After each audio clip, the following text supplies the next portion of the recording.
1996년에 노벨상을 수상한 폴란드 출신의 여성이 있습니다. 이름도 참 어렵습니다. 비스와바 쉼보로스카라는 여성입니다. 그 여성이 쓴 유명한 시가 있습니다. 제목이 두 번은 없다입니다. 간략하게 조금만 소개해드리면 이런 겁니다. 두 번은 없다. 지금도 그렇고 앞으로도 그럴 것이다. 그러므로 우리는 아무런 연습 없이 태어나서 아무런 훈련 없이 죽는다. 반복되는 하루는 단 한 번도 없다. 두 번의 똑같은 밤도 없고, 두 번의 한결같은 입맞춤도 없고, 두 번의 동일한 눈빛도 없다. 여러분, 우리 인생과 인생의 모든 순간이 단 한 번이다라는 겁니다. 그래서 소중하고 존귀하고 아름답다라는 겁니다. 여러분, 단 한 번밖에 없는 2022년 어느새 저물어 가고 있습니다. 저물어 가는 한 해를 보면서 여러분 마음은 어떻습니까? 여러분 어떤 마음을 갖고 계십니까? 아마 후회하는 마음, 아쉬운 마음, 더 나아가서 자책하는 마음을 가지고 있는 분들도 계실지 모르겠습니다. 사실 지난 시간을 돌아보면서 후회 없는 마음을 가진 사람이 어디 있겠습니까? 제가 과거에 CTS 방송에 미라클 아워라는 프로그램을 진행했던 적이 있습니다. 이 방송이 생방송으로 진행이 됩니다. 생방송으로 진행되기 때문에 이 방송이 시작하기 전에 얼마나 긴장이 되는지 모릅니다. 방송이 진행되는 동안 진땀이 납니다. 여러분, 생방송은 말 그대로 생방송입니다. 마음에 들지 않는 어떤 부분이 있어도 편집이 안 됩니다. NG가 나도 되돌릴 수 없습니다. 계속 가야 합니다. 그러니까 와이셔츠가 축축 젖을 정도로 땀이 뻘뻘 났습니다. 어느 날 그때 그런 마음이 들었습니다. 이 방송만 생방송이 아니라 우리 인생이 생방송이지. 우리 인생 자체가 생방송이지. 여러분, 실수가 있어도 되돌릴 수 없잖아요. 마음에 들지 않는 그런 부분이 있어도 편집할 수 없잖아요. 계속 가야 되잖아요. 그래서 우리 마음에 후회와 자책이 자리 잡을 때가 많습니다. 한 해가 저물 때가 되면 더욱 그렇습니다. 여러분, 주님의 제자 가운데 마음에 후회와 아쉬움과 자책이 가득했던 인물이 있습니다. 베드로입니다. 베드로는 누굽니까? 예수님의 수석제자입니다. 그는 갈리 호수에서 어부로 살았습니다. 그런데 주님의 영광스러운 부름을 받았습니다. 주님의 위대한 제자가 되었습니다. 그는 주님의 마음을 흡족하게 하기도 했었습니다. 빌립보 가이사랴 지방에 갔을 때 주님을 향해 고백했습니다. 주님 그리스도이십니다. 살아계신 하나님의 아들이십니다. 주님이 얼마나 그 고백을 기뻐하셨는지. 주님께서 십자가의 고난을 앞두시고 주님의 제자들이 주님 버릴 것을 말씀하셨어요. 그러자 베드로는 뭐라 말합니까? 다 버려도 저는 안 버립니다. 저는 주님을 위해서 죽을 겁니다. 라고 했던 제자가 베드로입니다. 그런 베드로가 하룻밤에 실패자 신세로 전락합니다. 닭 울기 전에 예수님을 3번이나 부인하며 저주하며 부인했습니다. 주님께서 말씀하신 대로 새벽닭 울기 전에 3번씩이나 주님 몰라요. 나 저 예수 모른다고요. 부정했습니다. 여러분, 베드로가 예수님을 부인할 때 주님 말씀하셨던 그대로 닭이 울었습니다. 성경을 보면 그때 베드로가 심히 통곡하며 울었다라고 했습니다. 그 마음에 후회와 자책이 가득했다라는 거예요. 여러분, 오늘 말씀은 그런 베드로를 향한 주님의 말씀이에요. 여러분, 사실 요한복음 20장 31절로 끝나는 것이 당연해 보입니다. 요한복음 20장 31절의 말씀은 어떤 내용입니까? 이 책을 기록하면 예수님이 하나님의 아들 그리스도이심을 믿고 생명을 얻게 하려 합니다 라는 내용이 나옵니다. 아, 이제 요한복음이 끝났구나 라고 생각됩니다. 그런데 요한복음 21장이 부록처럼 이어집니다. 아마도 요한이 마치 실패한 베드로에게 주님께서 주신 말씀이라는 사실을 의도적으로 드러낸 것처럼 요한복음 21장이 다 끝난 것 같은 요한복음을 이어가고 부록처럼 나오고 있습니다. 여러분, 오늘 우리가 읽은 말씀의 배경이 되는 장소는 갈리 호수입니다. 오늘 1절 말씀을 보니까 디베리아 호수라고 표현되어 있는데 이 디베리아 호수는 갈리 호수의 로마식 명칭이었습니다. 여러분, 제자들이 갈리 호수에 있습니다. 왜 제자들은 갈리 호수에 있습니까? 어떤 용감한 설교자들은 제자들이 갈리 호수로 돌아간 것은 그들이 시리에 빠지고 사명을 잃어버리고 과거의 삶으로 돌아갔기 때문이다 라고 설교하는 사람들이 있는데, 여러분 그렇지 않습니다. 왜 제자들이 갈리 호수로 돌아갔습니까? 그들이 시리에 빠져서 과거의 삶으로 돌아간 게 아닙니다. 주님께서 갈리 호수에서 만나자고 하셨기 때문입니다. 여러분 마가복음 14장 28절 말씀을 보면 주님께서 당신께서 부활하신 다음에 제자들보다 먼저 갈리로 가신다라고 말씀하셨습니다. 그 말씀은 마태복음 28장 7절과 10절에도 또 나옵니다. 제자들이 그 말씀을 기억했어요. 아, 주님께서 갈리로 가신다고 하셨지, 그 갈리에서 만나자고 하셨지, 그랬기 때문에 갈리 호수로 갔던 거예요. 그렇다면 주님께서 왜 제자들을 갈리 호수에서 보자고 하신 걸까요? 중요한 이유가 있습니다. 실패한 제자들, 특히 실패한 베드로에게 주님께서 알려주시고 싶으신 것이 있었기 때문입니다. 여러분, 그것은 오늘 우리에게도 너무나 중요합니다. 우리 가운데 실패의 경험이 없는 사람은 없지요. 우리가 다 가면을 쓰고 마치 한 번도 실패하지 않은 사람처럼 살아가지만 우리에게 다 실패의 경험이 있잖아요. 제가 지난주에 어느 목사님 만났는데 이분이 눈물을 그렁그렁하면서 자기의 실패를 얘기해요. 자녀가 있답니다. 대학을 나왔대요. 취업을 준비했대요. 이번에 시험을 봤는데 떨어졌대요. 떨어질 줄 알았대요. 맨날 잠만 자고. 그런데 문제는 떨어진 날, 떨어졌다는 소식을 듣고 집에서 내려오는데 엘리베이터에서 만난 거예요. 그때 자기도 모르게 너 떨어졌다며? 아빠 그럴 줄 알았어 너. 이렇게 말한 거예요. 맨날 잠만 자고 해가 중천에 뜰 때까지 그 모습을 보고 답답했던 마음이 자기도 모르게 터져 나온 거예요. 그 아이가 낙심했다라는, 그 아이가 정말 절망하게 됐다라는, 이분이 눈물이 그렁그렁하면서 말합니다. 내가 목사가 되어서 성도들을 살린다고 하지만 내 자녀의 마음을 죽게 만들었다. 눈물이 그렁그렁하면서 이야기하시는 모습을 보면서 너무나 마음이 안타까웠어요. 사람들이 다 실패하지 않는 사람처럼 가면 쓰고 살지만 우리가 실패하잖아요. 부부관계에 실패합니다. 자녀 교육에 실패합니다. 사명 감당에 실패합니다. 실패하잖아요. 여러분, 주님께서 베드로에게 알려주시고 싶으셨던 것이 과연 뭡니까? 그러면 오늘 우리가 읽은 말씀을 보면 몇 가지 찾을 수 있는데, 첫 번째는 너는 실패했지만 난 널 버리지 않는다 라는 것을 알려주시고 싶으셨어요. 여러분, 1절 말씀을 보면 이렇게 되어 있습니다. 그 후에 예수께서 디베랴 호수에서 제자들에게 자기를 나타내셨다. 1절에 나오는 그 후는 언제일까요? 그 후는 언제를 말하는 걸까요?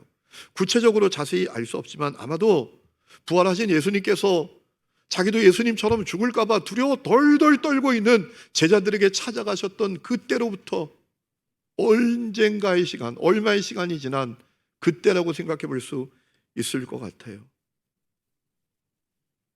앞서 말씀드린 대로 예수님의 제자들이 예수님이 갈릴리 호수에 오시기를 기다렸던 것 같아요. 그런데 며칠이 지나도 오신다고 했던 예수님이 안 오시는 겁니다. 그래서 급기야 어떻게 됩니까? 베드로는 오늘 3절 말씀을 보면 에이, 물고기나 잡으러 가야지. 밥은 먹고 살아야 되잖아. 이런 반응을 갖게 됩니다. 오늘 3절 말씀 보세요. 시몬 베드로가 나는 물고기 잡으러 가노라 하니 그들이 우리도 함께 가겠다 하고 라고 했습니다. 여러분, 언제 주님 오실지 모르는데 물고기 잡으러 가면 어떻게 합니까? 아마도 베드로의 마음에 그런 마음이 있었던 것 같아요. 그러면 그렇지, 주님 안 오실 거야. 나 같은 실패자에게 찾아오시겠어? 안 오실 거야. 아니, 오신다고 해도 무슨 면목으로 그분을 만나? 그러니 물고기나 잡으러 가야지. 밥은 먹고 살아야 되잖아. 이런 마음을 가졌던 것 같습니다.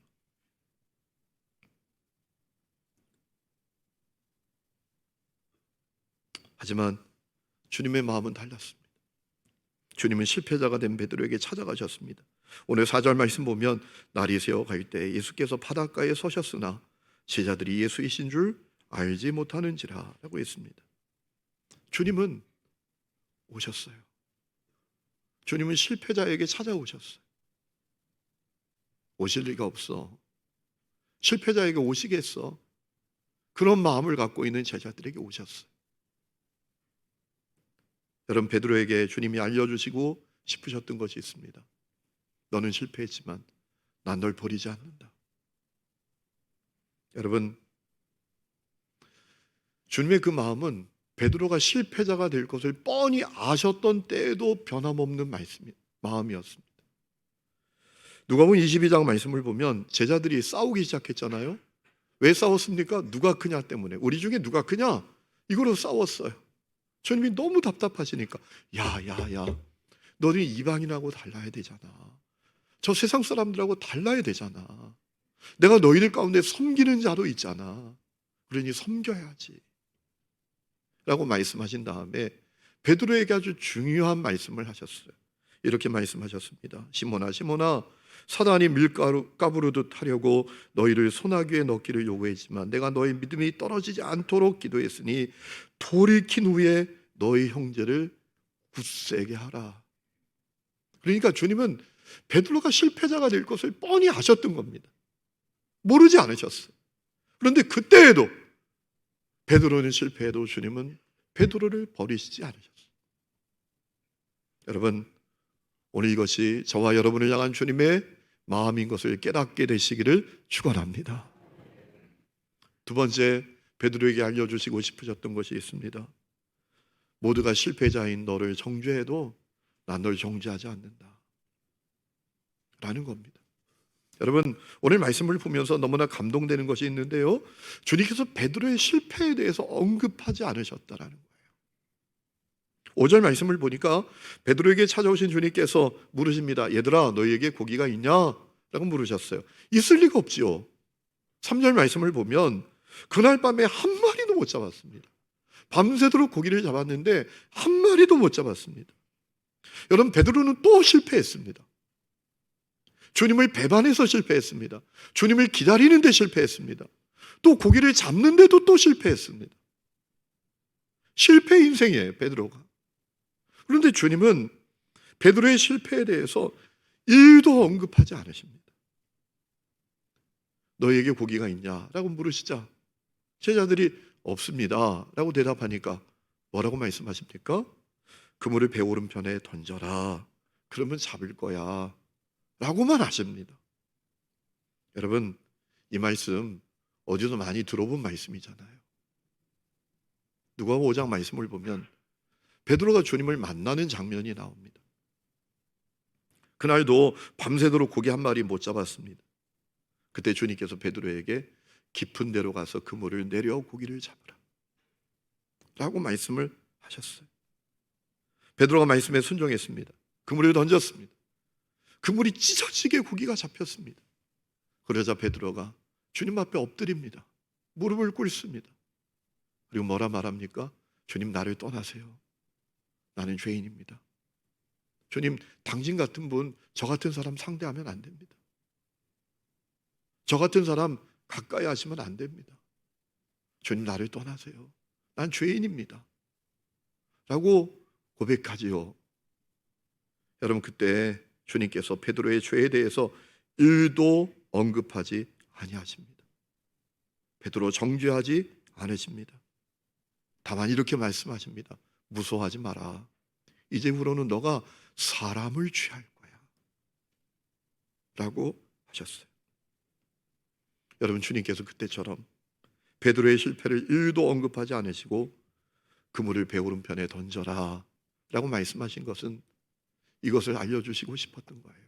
너는 실패했지만, 사람들은 너를 정죄하지만 나는 너를 정죄하지 않는다. 여러분, 이것이 우리를 향한 주님의 마음이에요. 세상은 우리의 실패를 정죄합니다. 우리의 실패를 손가락질합니다. 어우, 저 사람 실패했다며, 저 사람 넘어졌다며, 저 사람 그런 일 했다며 우리를 정죄합니다.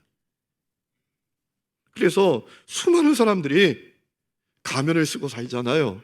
실패하면 정죄하니까. 실패하지 않은 것처럼 가면을 쓰고 살아요.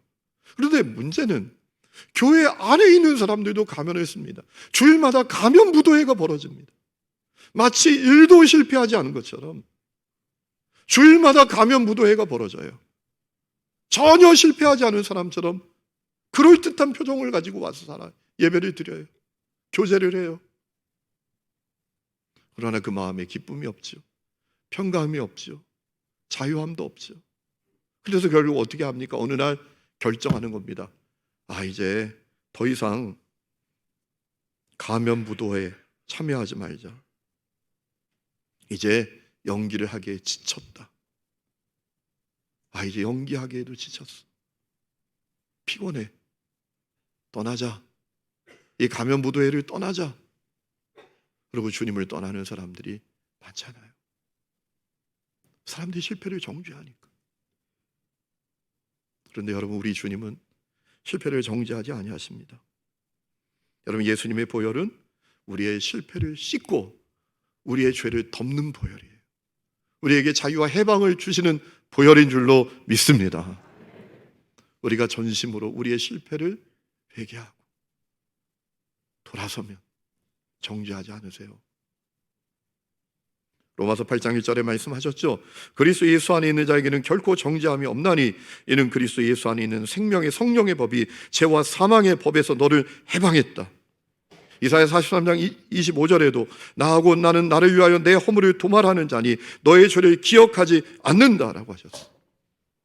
여러분, 주님은 우리의 존재는 손바닥에 새기시고 우리의 죄는 기억조차 하지 않는 것을 믿으시기 바랍니다. 오늘도 이 아침에 주님께서 우리에게 말씀하십니다.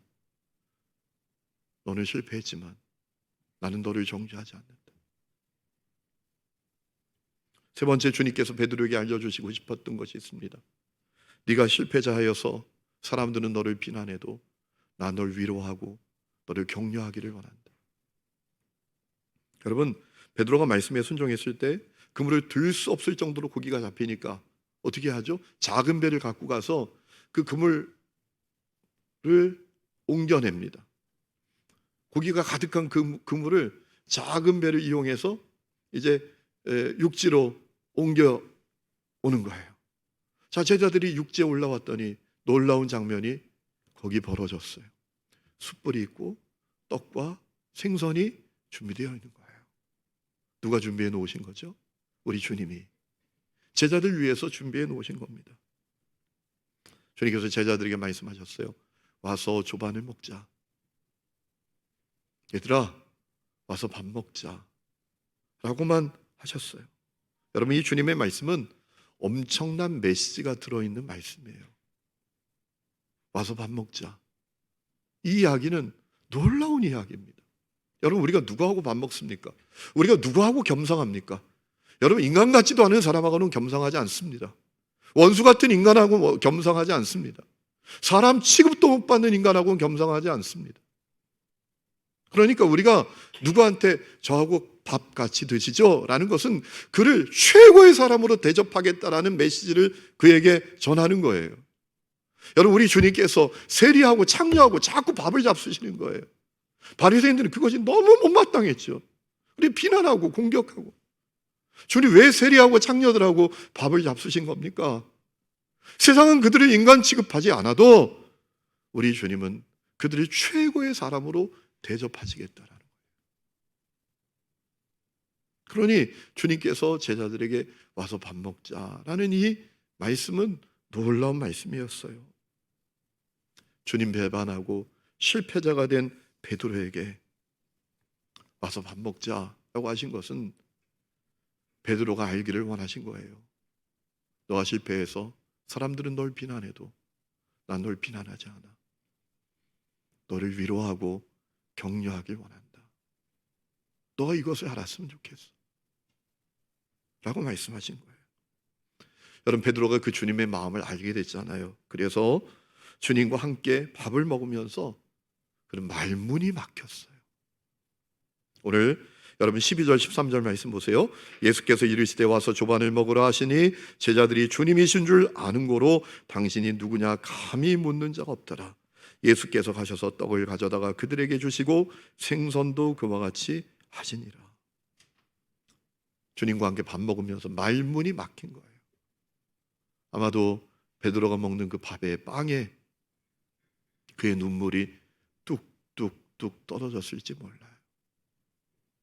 여러분, 오늘 이것이 여러분을 향한 주님의 마음인 것을 들으시기를 축원합니다. 우리가 실패해도 주님은 우리를 비난하지 아니하십니다. 우리를 위로하시고 격려하기를 원하십니다. 그래서 히브리서 기자는 우리에게 뭐라 말합니까? 은혜의 보좌 앞에 담대히 나가자.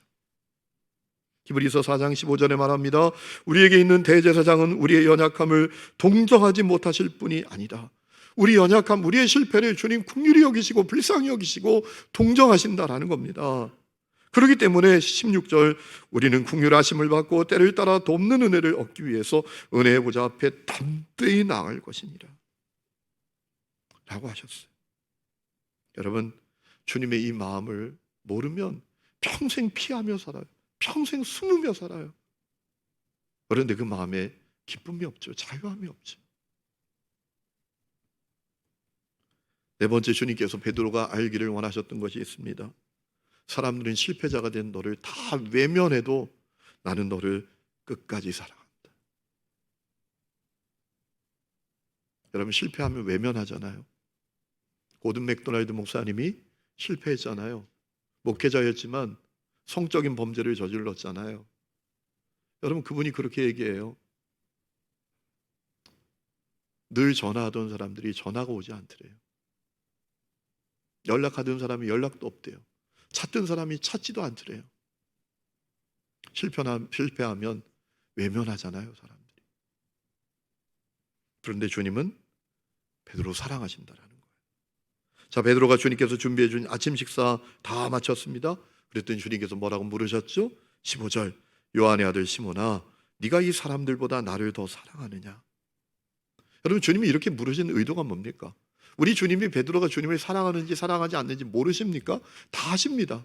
그런데 왜 나를 사랑하느냐라고 물으신 거예요? 내가 널 사랑해. 내가 널 사랑한다고. 그것을 베드로에게 알려주시고 싶으셨던 거예요. 여러분, 요한복음 13장 1절에 이런 말씀이 있습니다. 6월절 전에 예수께서 자기가 세상을 떠나 아버지께로 돌아가실 때가 이른 줄 아시고 세상에 있는 자기 사람들을 사랑하시되 끝까지 사랑하시니라. 그 사랑에서 1도 변함없이 주님께서 여전히 베드로를 사랑하신다 라는 사실을 베드로가 알기를 원하신 거예요. 여러분, 오늘 말씀을 보면 베드로를 향한 주님의 사랑은 두 가지 사랑이었구나라는 사실을 우리가 발견하게 됩니다. 첫 번째는 기다려주는 사랑입니다. 그가 실패해도 기다려주시는 거예요. 여러분, 사랑한다는 것은 기다려주는 거잖아요. 그를 기다리는 시간은 그를 사랑한 크기다라는 황지우라는 시인의 그 시 제목도 있어요. 기다리는 시간이 그를 사랑하는 크기예요. 여러분, 주님은 베드로가 실패해도 기다리십니다. 여러분, 그 기다림은 우리를 향한 기다림이기도 했죠. 우리가 전적으로 타락했습니다. 죄와 저주 가운데 살았습니다. 하나님의 원수로 살았습니다. 그런데 주님은 우리를 기다리십니다. 선지자를 보내주시고 예언자를 보내주시고 돌아오라고 그렇게 말씀하셔도 돌아오지 않습니다. 또 기다리십니다. 결국 어떻게 하셨죠? 당신의 독생자를 이 땅에 보내시고 십자가에 매달린 대속제물이 되게 하셨잖아요. 그렇게 우리를 기다리셨잖아요. 주님 베드로에게 기다리는 사랑을 보여주셨어요. 그뿐만 아니라 베드로에게 예의와 배려가 있는 사랑을 드러내 주셨어요. 여러분, 오늘 말씀을 보면서 놓치지 말아야 될 게 있습니다. 주님께서 베드로에게 네가 날 사랑하느냐라고 물으실 때 그의 이름을 베드로야, 네가 날 사랑하니? 라고 묻지 않으셨다라는 겁니다. 요한의 아들 시몬아, 네가 날 사랑하니? 라고 물으셨던 거예요. 왜 그랬을까요? 베드로라는 이름의 뜻은 뭡니까? 굳건한 반석이에요. 흔들리지 않는 반석이에요. 여러분, 그러니까 주님께서 베드로의 이름을 네가 날 사랑하느냐라고 물으실 때 베드로야 라고 하시지 않은 거예요.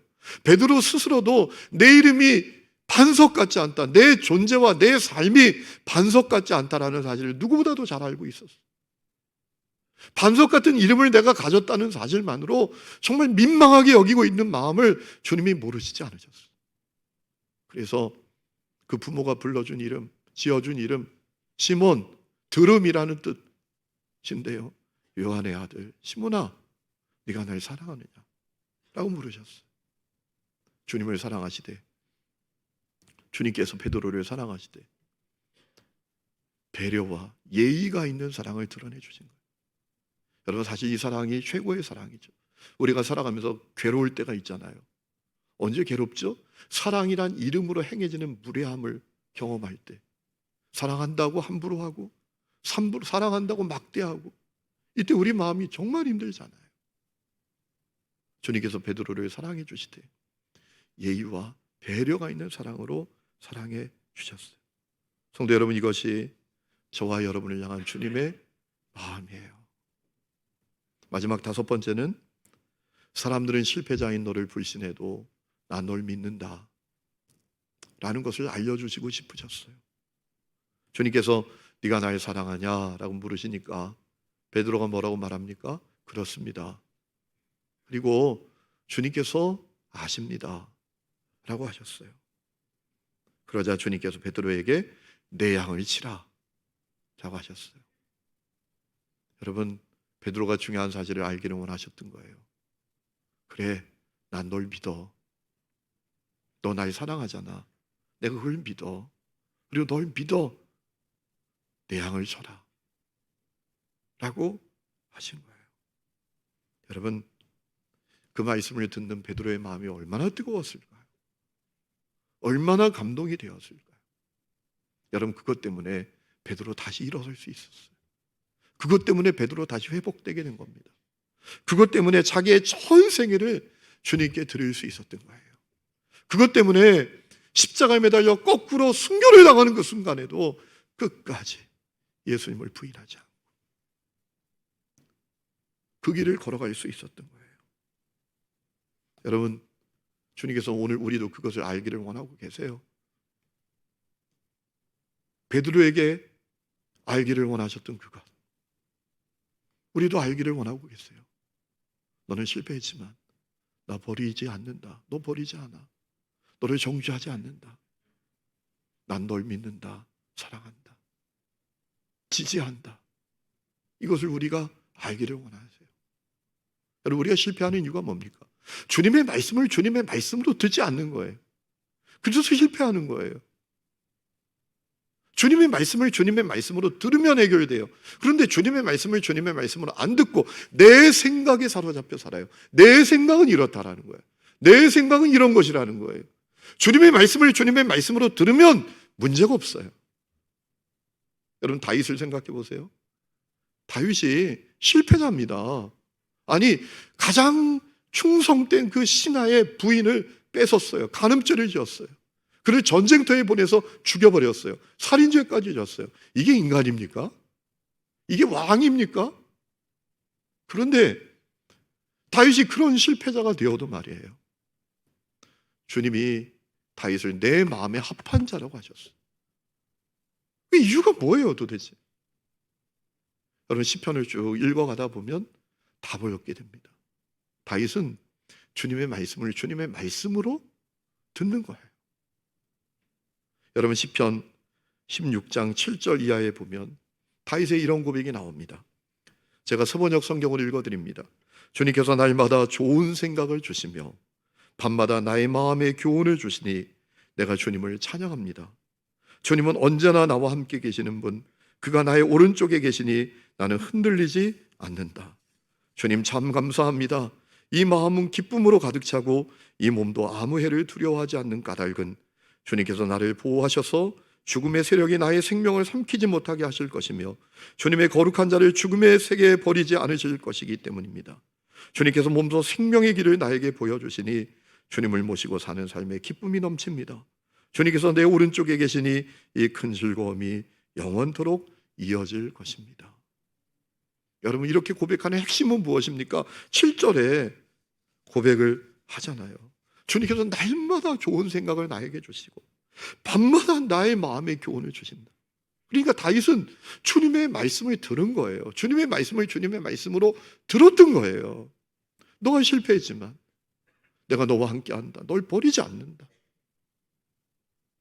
여러분, 이것을 다윗은 들었던 거예요. 그래서 다시 일어나 주님을 붙들었던 거예요. 그래서 세상이 줄 수 없는 기쁨과 평안을 누리면서 살아가게 되었던 거예요. 여러분, 오늘 이 시간에 실패자가 된 우리에게 하시는 주님의 말씀이 여러분에게 들려질 수 있기를 축원합니다. 축원합니다. 너는 실패자가 되었지만 내가 널 버리지 않는다. 너를 정죄하지 않는다. 내가 널 사랑한다. 내가 널 믿는다. 내가 너를 지지한다. 이 음성이 들려올 수 있기를 주의 이름으로 축원합니다. 우리 이 시간에 찬양 부르고 기도하는 시간에 갖겠습니다. 그럼에도 불구하고 이 찬양을 가사를 생각하면서 부르겠습니다.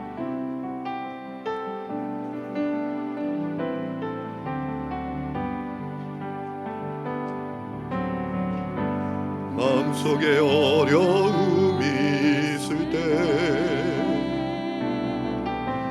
마음속에 어려움이 있을 때, 마음속에 어려움이 있을 때 주님 내게 먼저 오사 내 마음을 만지고 주님 앞에 나올 수 없을 때, 주님 앞에 나올 수 없을 때, 주님 앞에 나올 수 없을 때 주님 날 먼저 드시네. 그럼에도 불구하고 날 사랑하시는 내 하나님의 사랑은 나의 모든 걸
우리가 끊임없이 실패하며 살아갑니다.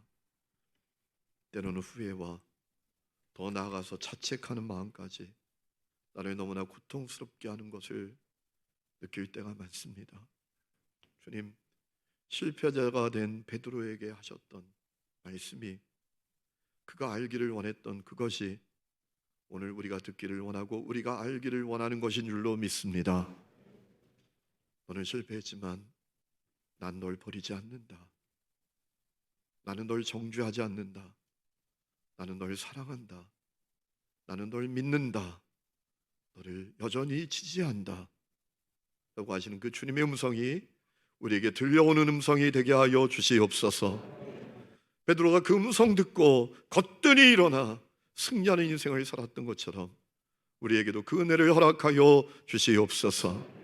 이제는 우리 주 예수 그리스도의 은혜와 하나님 아버지의 놀라운 사랑과 성령의 내주 동행하심이 예배하는 하늘님의 모든 성도들 위해 지금부터 영원토록 함께 계시기를 간절히 축원하옵나이다. 아멘.